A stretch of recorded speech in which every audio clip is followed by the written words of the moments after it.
conduit à terme, c'est justement parce que les victimes sont restées dignes et déterminées pour obtenir la justice. Je pense qu'aujourd'hui, ces choses faites, on doit savourer cette victoire et se préparer aux prochaines étapes, puisque certainement les accusés feront appel, en tout cas pour quelques-uns.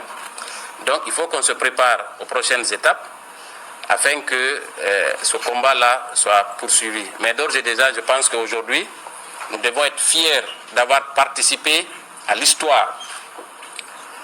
Il y a 15 ans, après donc ces faits, beaucoup ne croyaient pas à l'organisation d'un procès. Mais les organisations Avipa, OGDH et FIDH ont toujours su que tôt ou tard, il y aurait procès dans cette affaire. Donc, c'est la détermination de ces organisations, doublée de l'engagement infaillible des victimes, qui ont conduit à l'organisation de ce procès. Donc, aujourd'hui, nous sommes fiers de parler de ce verdict parce qu'il tient en compte toutes nos préoccupations. D'abord, sur le plan légal, parce que ça a fait l'objet de beaucoup de débats, surtout sur les crimes contre l'humanité. Vous avez suivi tous les débats qui ont porté sur cette qualification. La requalification était devenue l'interrogation de tous les Guinéens à un moment donné, aujourd'hui par la chargée du tribunal, et surtout la prise en compte de tout ce que nous avons sollicité. Les accusés ont été condamnés à des peines que nous considérons acceptables, puisque les crimes sont odieux. Beaucoup de personnes ont perdu leur vie. Certaines souffrent dans leur chair et dans leur âme pour avoir été souillées au stade. Il y a des personnes qu'on n'a pas retrouvées malheureusement.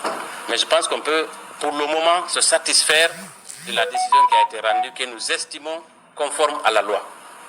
Donc, si j'ai pris la parole de façon préliminaire pour vous expliquer nos sentiments, je pense qu'aujourd'hui, nous sommes fiers d'avoir participé à ce travail. Et moi, je suis encore d'autant plus fier qu'à mes côtés, il y a Mme Asmaou, Maître Martin, Maître Drissa et surtout Maître Alimatou. La détermination de tout le monde, il y a Maître Soribaïlo qui est de l'autre côté. Je pense que le collectif dans son ensemble a travaillé étroitement avec les victimes pour justement avoir le résultat que nous avons pu obtenir. Parce qu'il faut se rappeler du rôle que les parties civiles ont joué dans ce procès. Il a été déterminant. Moi, j'ai suivi la lecture du jugement dans la motivation. Je crois qu'on peut se féliciter d'avoir trouvé les arguments nécessaires à porter à l'attention du tribunal. Et le tribunal s'est plusieurs fois basé sur l'argumentation qui a été développée par les avocats de la partie civile, notamment par le collectif que nous représentons. Donc aujourd'hui, je pense qu'on est fiers de ce travail et je pense que du côté des victimes également, elles vont être soulagées certainement par le verdict qui a été rendu, qui, à notre avis, est conforme à la loi.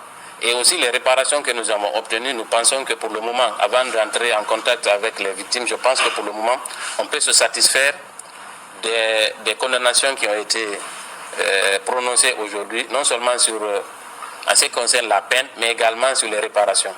Et donc, je voudrais terminer par ce mot, à remercier tout le monde et que nous sommes ouverts à vos questions. Je ne sais pas si Madame la Présidente voudrait prendre la parole pour expliquer dans quel état d'âme elle se retrouve aujourd'hui, après le verdict